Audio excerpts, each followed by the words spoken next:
자, 여론조사 빨리 가봅시다. 박시영 대표 이택세프 안녕하십니까? 네, 안녕하세요. 자, 리얼미터 조사부터 확 보겠습니다.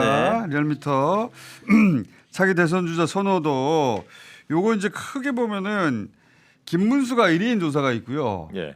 홍준표가 1위인 조사가 있고요. ARS로 하면 김문수 1위. 예. 전화면접 조사로 한덕수가 하면 포함되냐 안 되냐에 예. 따라서 좀 다른. 근데 또 한덕수도 예. 네. 어떤 조사에서는 갤럽 조사에서는 전체 4위예요. 그거는 아, 이제 주관식 갤럽 조사는 오픈 문항, 네. 주관식이기 때문에 그만큼 이제 강력하지 못하다는 거예요. 이 머릿속 안 머릿속에 돌아가는 안 거죠. 돌아- 예, 그렇습니다. 그렇게 4위고 가상 대결하면 또 객관식이니까 그건 또 잘. 가상대결은 또 1위가 나와요. 네. 그거는, 객관식이라서. 그거는 이제 이름을 놓고 나는 정합성이 좀 물어보는. 떨어진다고 그렇다 하더라도.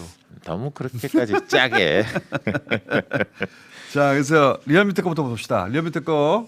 네, 한덕수 대행이 없다 보니까 여기서 김문수 후보가 좀 앞서고 있고요. 그리고 이제 자동답 방식이기 때문에 지금 2차 조사부터는 당원 50%.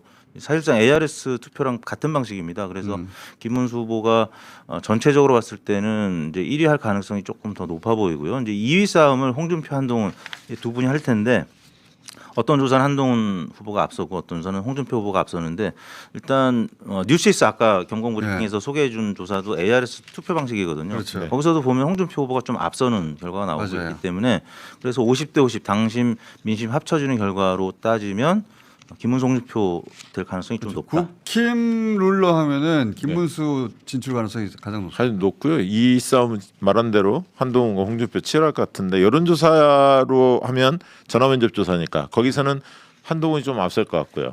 그다음에 이제 당심을 그 추정하는 다운 투표는 ARS 방식이라서 거기서는 이제 홍준표가 앞설 것 같은데 저도 홍준표 진출 가능성이 좀 더 높아 보입니다. 김문수 홍준표 가능성을 좀 높게 네, 보긴 예. 하더라고요. 근데 큰 차이가 아니어가지고 네, 어떻게 까봐야죠. 될지 몰라요, 진짜. 예, 어떻게 될지 모르고 만약에 김문수가 올라간다면 그 신천지 10만설 네, 그 여전히 유력한 게 아닌가. 그렇죠. 그렇게 예, 봐야죠. 그렇게 봐야 될 것 예. 같아요.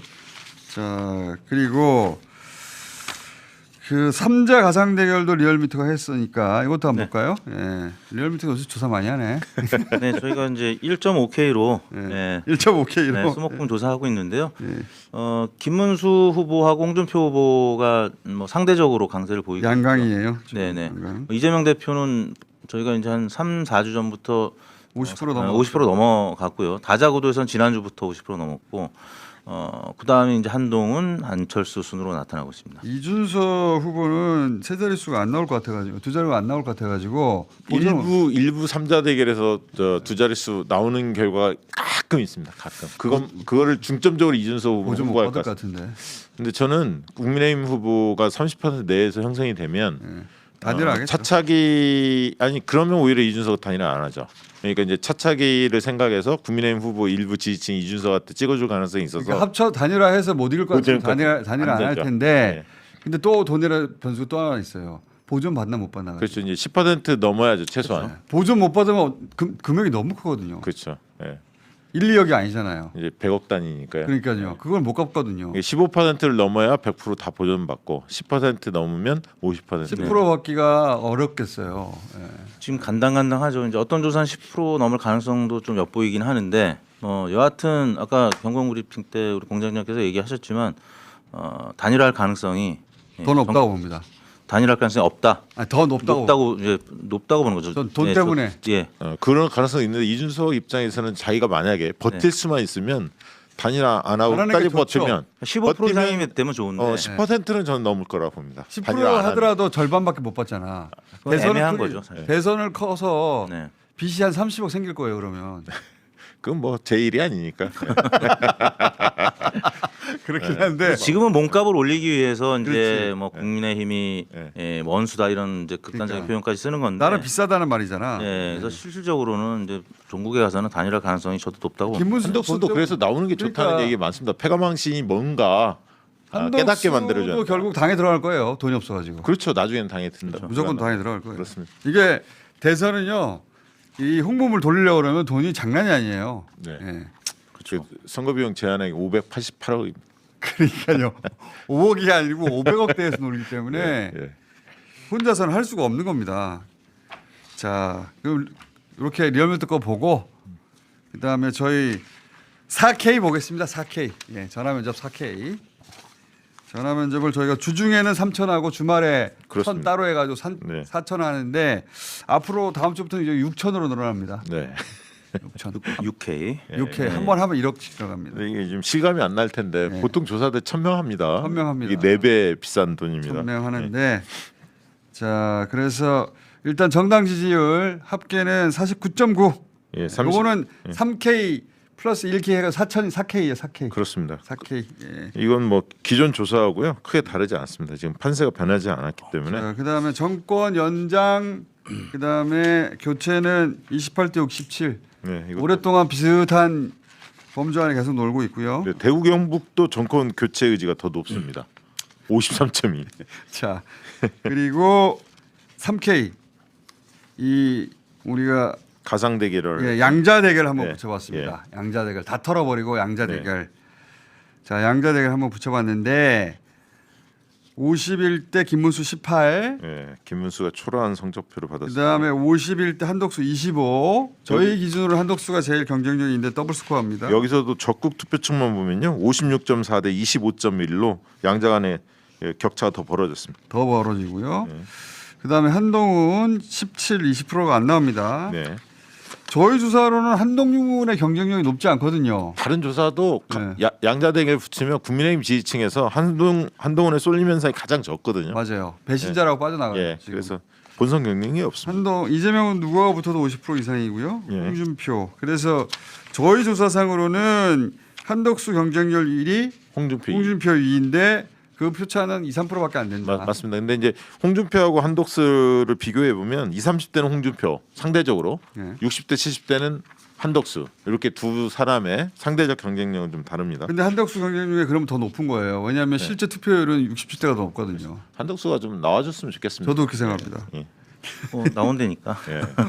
한번 호되게 당해봐야죠. 자 그리고 그래서 저희 그 3K 3,000명짜리 주중조사로는 네. 물론 한덕수 나오고 단일화한다고 하고 이제 뉴스 막 펌프질하고 하면 올라가겠지만 네. 대체로 이재명 한 50% 중반 그리고 국민의힘 쪽에서 결국 단일 후보가 한 30% 중반 네. 후반 이 정도 선에서 예. 예. 지금 추세라면 그렇습니다. 대선에 결론 날 것 같은데 네. 투표 의향도 그 적극 투표층만 놓고 보면요. 민주당 지지층이 91이고 국민의힘 지지층 83으로 민주당 지지층의 투표 의지도 더 높습니다. 그러니까 이제 정당 지지율 차이 나죠. 정권 교체나 정권 연장에서 격차 크게 벌어져 있죠. 윤석열에 대한 평가 3년 평가 아주 안 좋죠. 거기다가 민주당 지지층의 투표 의지는 훨씬 더 높다. 국민의힘 지지층보다 투표 의지가 더 높고 예. 그다음에 중도에서도 더블 스코어 차이가 나죠. 그렇습니다. 그리고 그 후보 지지 결속도도 민주당이 훨씬 높고요. 어떤 지표로도 지금 그러니까 이 정도면 정상적 방법으로는 뭐 국민의힘이 이길 방법이 없습니다. 그러니까요. 잔수가 통하지 않는 선거다. 한 달밖에 안 남았기 때문에 예. 이걸 뒤집는다는 거는 그래서 제가 위험한 대선이라는 거예요. 그렇습니다. 맞습니다. 물리적으로 위험한 대선이다. 이 선거의 3대 요소가 구도인물 정책인데 이 구도의 이 점유율이 굉장히 높은 선거가 됐기 때문에 탄핵 국면에서 이 현재 재판이 굉장히 길어졌잖아요. 국민들의 그 공포심과 분노는 굉장히 확대됐었고 그러다 보니까 이 구도가 뭐 깨지기가 어려운 상황이 돼서 이재명 대표 지지율은 지금 뭐 55% 박스권에 지금 갇혀가지고 박스권? 그놈의 생각하지 박스권. 못하고 있는데 지금 한덕수 권한대행하고 이제 국민의힘 후보들의 단일화는 이제 기정사실화됐고 근데 이게 좀 뭔가 달라야 이 시너지가 있는 건데 후보들 간의 색채가 뭐 거의 비슷하기 때문에 한덕수도 중도가 지지하는 게 아니라 자기들끼리는 뭐 한덕수가 그 중도가 지지한다는 누가 그래요? 한덕수가 신상품이 아니잖아요. 한덕수하고 곧장 윤석열 정권이에요. 예, 경제를 말아먹은 3년 동안 말아먹은 장본이 윤석열 정권 3년 내내 총리였는데 어떻게 분리가 된다고 자꾸 분리된다고 그래? 아니 3년 동안 경제를 말아본 장본인이 경제를 살리겠다 나온다는 게 말이 됩니까? 이게 헌재 선거가 너무 길어져가지고 지금 윤석열 대선이 됐어요. 그렇죠. 윤석열 대선이 됐어요. 다 윤석열 묻었잖아. 예, 형사 재판 또 계속 하고 있죠. 예. 네. 그러니까 윤석열 대 이재명 구도가 지금 깨지지를 못하고 있는 겁니다. 그러니까 민주당 경선에서도 다른 후보들이 지금 어떻게 보면 힘을 못 쓴 거고요. 이 보수가 그래서 사실 아까 이제 초반에 모두의 브리핑 시간에 얘기를 하셨잖아요. 이 사실 차곡차곡 쌓아가야 되는데 급하다 보니까 그냥 외부에서 그냥 그러니까 오다 보니까 한독수 뭐 왜? 그러니까요. 사람들이 받아들이지를 못해요. 왜? 네네. 왜 한독수 뭐 어쨌다고? 설득이 안 되고 납득이 안 되고 서사가 없으니까 네. 그 인물 하나 들여온다고 해서 이게 되냐고. 저는 오히려 더 손쉬운 게임이 될 거다. 왜냐하면 정치적 메시지도 없잖아요. 차라리 그냥 본인들 그 정당 내에 있는 인물 가지고 지지고 볶고 했었어야 그렇죠. 돼요. 그렇죠. 그러면 오히려 조금 올라갈 가능성이 있는 거예요. 맞아요. 지금 급하게 막 급조하다 보니까 오히려 지금 패착으로 가고 있는 그리고 거죠. 심판이 선수로 뛴다는 게 말이 됩니까? 이 정치공학으로 단일화하면 시너지 나고 이 얘기만 하다가 네, 정말. 저는 폭망한 네. 지금 단정하면 안 되는데 폭망될 가능성이 매우 높고. 그 우리가 이제 한덕수 조사도 해봤지 않습니까? 대선 출마 네. 여기서 극명하게 드러나죠. 사실 민심이 한덕수 출마하면 안 된다가 64.9. 저희 조사로는 64.9인데 예. 지난 KBS 조사 주말이에요. 예. 네. 근데 이제 KBS 조사는 70이고 네. MBC 조사는 60이거든요. 중간쯤 나온 거예요, 우리가. 네. 예. 그러니까 60이든 70이든 더블 스코어란 말이에요. 그러니까 이런 결과가 있음에도 불구하고 나온다? 그건 말이 안 되는 거죠. 국민들을 우습게 하는 거죠. 그럼 표를 어디서 가져오냐고. 결국 국민의힘 지지층에서밖에 표를 못 얻는데 미국 유권자가 찍습니까? 대한민국 투표를? 트럼프 와서 투표하냐고. 그리고 이게 이제 벽돌 의견도 조금 감소한 게 이 국민의힘 지지층 지금 4명의 후보들 지지층에서는 또 약간 터부시하잖아요. 네, 한덕수 네. 경쟁자기 때문에. 예. 그러니까 이제 부적절 의견이 조금 높게 나오고 뭐 그런 차원에서 이거 마지막 조사 하나만. 미국의 관세 협상 미국과의 누가 진행한 이거 굉장히 중요한- 조사 잘했습니다. 이제 중요한 조사죠, 이거. 차기 대통령 70.1, 당연하지 않습니까? 한덕수 26.6. 이거 굉장히 좋은 조사. 다른 데서 안 하고 있는데 왜 안 하나 몰라. 이거 아이디어가 돋보입니다. 네. 잘했어요. 잘했습니다. 그렇죠. 뭐 이 부분 제가 때문에 했습니다. 아니, 실제 했다는 사람 제가 만났는데. 제가 했습니다. 그러니까 이 부분이 좋은 건 제가 뭐 유일한 한덕수 권한 대행의 어떤 이제 그 성과처럼. 소구 포인트거든요. 네. 근데 좀 그렇지 않은 여론이 좀 확인이 된 거고요. 그래서 보수 진영에서 지금 국민의힘은 이거 띄워주세요. 지금 중요하다고 하는 거. 미국과의 관세 협상 누가 해야 됩니까? 차기 대통령 70%. 네. 너무 당연한 거 아니야? 그렇죠. 이걸로 너무 당연한 끝난 거예요. 거지. 왜 저걸 안 물어봐? 예, 이걸 물어봐야죠. 지금. 그러니까 정치공학적이 아니라 어떤 가치의 문제로 접근을 해야 되는데 근데 우리 국민들은 현명한 판단을 지금 하고 있는 그런 지표가 나온 거고. 이건 진보 보수를 떠나가지고 네. 보수층에서도 이거 차기 대통령이 해야 되겠는데 이렇게 생각하는 게 정상이잖아요. 거의 절반 가까이. 절반이 그렇게 생각한단 이제 말이죠. 어느 정도 대선의 윤곽이 잡혀가고 있고.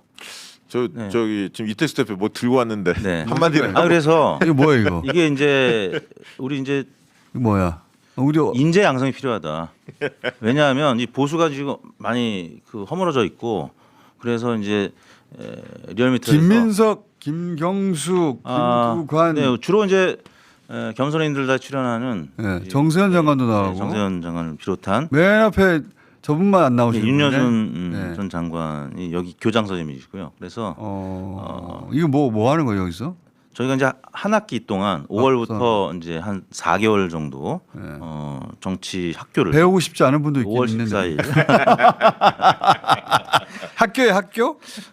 네, 정치 학교입니다. 6개월 동안 이제 국회에서 치러지는 국회의원회관에서 주로 할 거고 리얼미터가 여기가 무슨 상관이죠? 리얼미터가 이제 실질적으로 이제 운영을 하는 후원사입니다. 후원사고. 아 리얼미터가 운영하는 네. 정치 아카데미인데 원장은 윤여준 전 장관이. 전 장관이고 그럼 민주당 인사들이 많네요 보니까. 예, 그리고 이제 국민의힘 쪽에서도 아카데미 강사분들이 강사분들이. 있는데 일단 일단 오늘은 그 민주당 여기 특히 경공에 나오시는 의원님들 패널을 중심으로 우리 네. 이런 분들이 강사다. 네, 매주 수요일 날 다다음 주 5월 14일 수요일 이거 유료예요 유료? 유료입니다. 얼마- 여론사 꽃 구독자분들은 10% 할인해 드립니다. 이거 얼마인데 이거? 한 학기 200만 원입니다. 안 되겠다. 우리 안 되겠어. 너무 비싸다 안 되겠어.